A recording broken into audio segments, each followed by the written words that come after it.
wait. Sunday, Wait. Sunday Sunday leftovers. leftovers. Booyah, booyah. Coming to you live from radio like always. Like always, in a very rainy day. Yes. So But so if the people saw us running away at a certain point and the camera just Right. shaking, it's It's to because the save rain our is equipment. back. Yeah. It's to save No, our I think equipment. we're going to be fine. We're under an old oak tree. Also, most of the country is under a major threat from a huge winter storm. We can deal with a little rain. It's not that big of a deal for us. Yeah. Yeah. There's two places right now you want to be in America. One of them's Austin, Texas, and one of them would be with my sister down in Florida, who says the weather's beautiful today. So sorry about the rest of y'all who are getting some snow. Yeah. Whatever.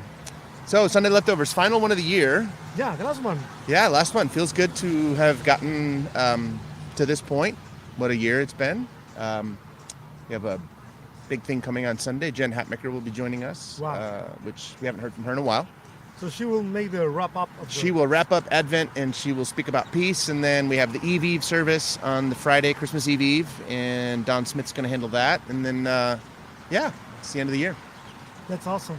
So I was thinking this morning, as I do, driving in my old Toyota pickup truck, that this feels more like leftovers from the whole year than just this Sunday.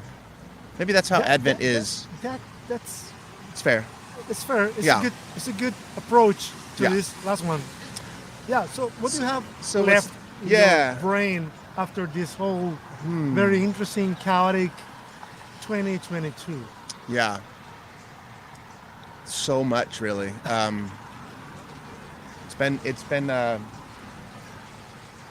year of ups and downs. It's been highs and lows, but I think that the things that are sitting with me right now, we just had our staff board Christmas party last Sunday night. Maybe it's part of the glow of that. And sorry, that's not something that everybody can consume. But if you were a camera in the corner or a fly on the wall, what amazing and beautiful people and what incredible stories. I guess I feel grateful that we get to do this work. And by that, I mean, I feel grateful that we get invited into providing the sort of space that we do so that people can come alive in the ways they come alive. Right. It's not for everyone. We field emails on the regular of people who are angry and leave, and this church is a mess, and they're never totally wrong or totally right, as no one ever is. And so we have all the normal stuff, but I think the ongoing invitation to provide the kind of space that we provide for the people that find us, it's a beautiful invitation. And I remember one time you said that if we say this is a church for everybody, which we really try to intend, this is a church for everybody, that means this is not the church for everybody.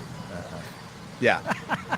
To say this is the church for everybody means somebodies are not going to be okay with that. And they're going to, Yeah. So it's not, But as we wrap up Advent and as we wrap up, so these are the thoughts that are in my mind. And I pushed really hard on Sunday. But by push, I mean, I'm trying to put the most dangerous formation of words together to stimulate thinking. And get right up to the edge of really provoking deep thought. I'm going to say this because not too many people watch this anyway, but to me, Advent is almost a sexual story.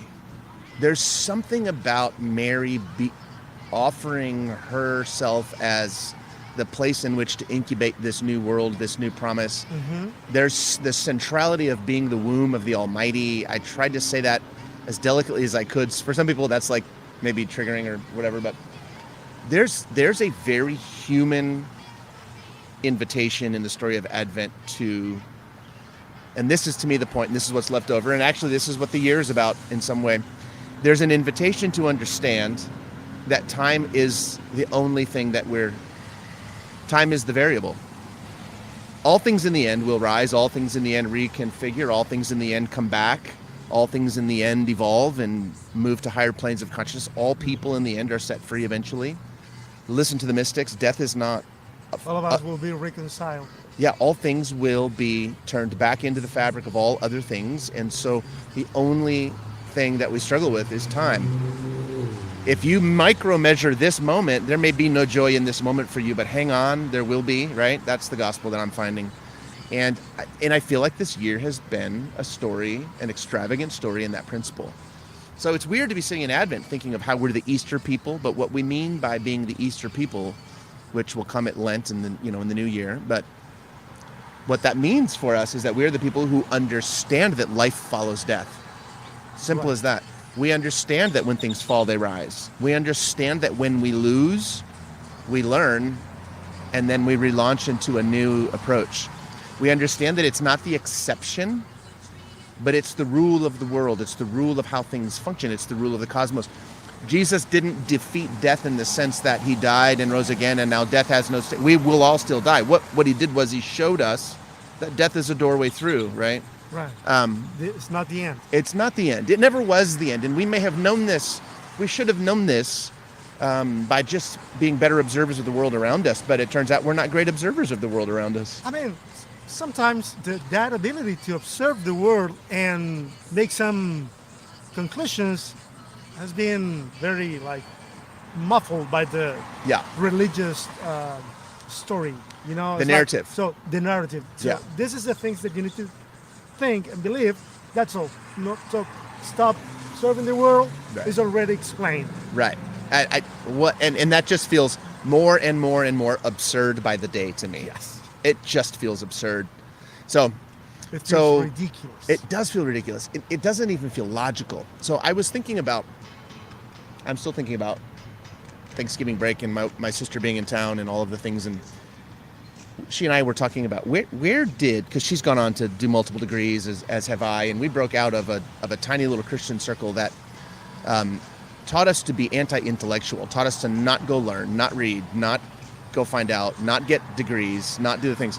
She and I were reliving a conversation I had many, many, many years ago where the local pastor and I sat down and I said, I think I want to go study this and study that and pursue this and pursue that. And the conversation was, you're going to lose your faith. You need to just stay here. I'll teach you what you need to do. And she and I just looked at each other like, how did we break out of that? Because we both did.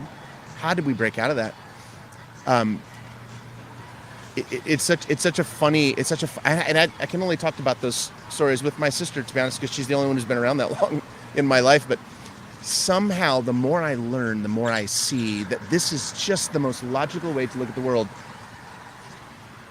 It is not a world that's burning and falling apart. It's a world that is unfolding. And so Luca Fogale, once again, the patron saint of Canadian songwriters that we adore, encapsulated it in the chorus of a song. It's not broken, it's not breaking, it's unfolding. And so my stress around having to get all of the things right to make all the sense so that everyone knows exactly how to hold it all together is just diminished to near zero.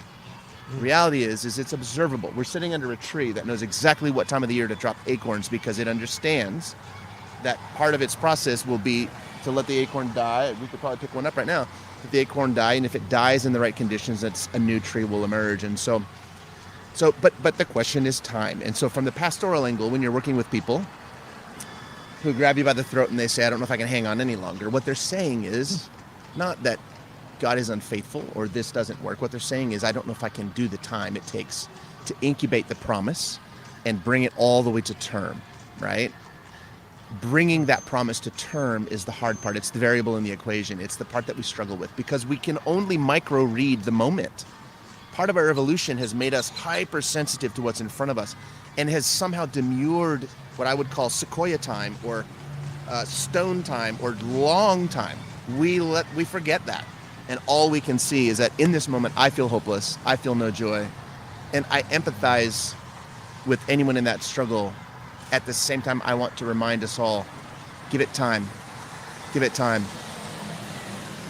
Every one of us is going to carry something to term. Every one of us. Yeah. The question is what will that be? And can you carry it to term? Can you hang with it until the moment is right in the world that needs the thing you bore inside you in that secret place? And of course, that would be the tweet of last Sunday. Mary turned inside. So, okay. It's the only safe place to go. Yeah. Okay. Yeah. Say it again. Mary turned to the strength of her heart. She turned inside to incubate this scandalous promise announced to her by the angel. She turned inside. And I think, if I'm honest, I've spent most of my life turning outside for affirmation. But there's a wisdom buried in the heart of a teenage woman that transcends all the learning in the world that says the safest thing I can do is go inside now and protect this tiny promise. And so the parable of Christmas, the metaphor of Christmas, the metaphor of a young family bringing a baby to term out of wedlock, out of sequence, out of social acceptance, the metaphor of all of that lives on profoundly because we have to walk with these things on the inside until the moment is ready. I could engage anyone I know, anyone who trusts me. I could engage them eventually if they let me in conversation around what's that thing that you bear? What is that thing you're carrying? Sometimes people can scarcely find the words to describe the promise they carry because they can scarcely say it because it feels too big. That's what I'm talking about. That's the promise. Something happened with the camera. Shoot. We got to start over.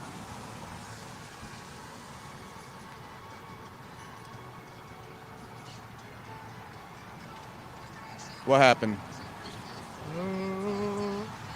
We're still recording. Keep there.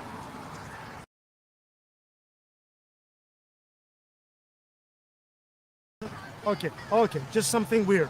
Sorry. Do you think we lost it? No. We're good? We still have the recording. Aren't you glad we didn't? I'm so sorry. Aren't you glad we didn't cuss? Say a bunch of bad words? Because it would have been like, uh-oh, beep, beep. Anyway, and now it's explicit conversations. I don't have the ability to beep, not live. To beep, right, not right. live. Not with, yeah. Right. I could, but I need to, yeah. Now we're going to worry about that. Anyway, I think part of getting older is just seeing how all things kind of converge on a single point of truth. And for me, that point of truth is really encapsulated beautifully in Advent, which is there are things we're going to have to carry to term when the moment isn't necessarily ready. But new life is on its way. It's always on its way. Yeah.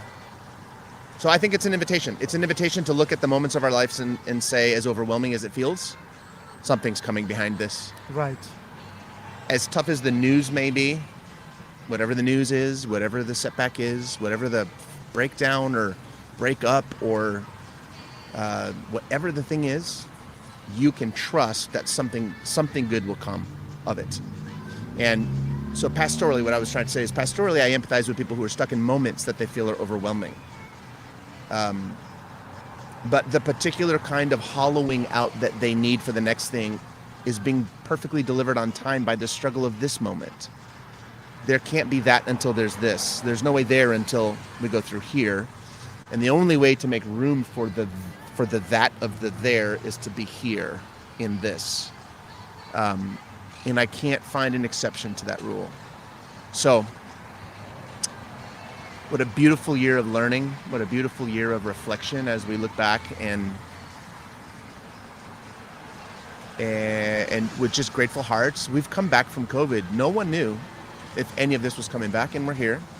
Yeah. And we see new people constantly who find us and say, I so deeply needed this. And we see about as many of those as we see people go, toodaloo, I'm done, we're all good, we're off to the next thing. And I'm equally fine with that too. So yeah. So it's another process. That's another part of the cycle for some people. That's exactly right. Sometimes we are good for some people.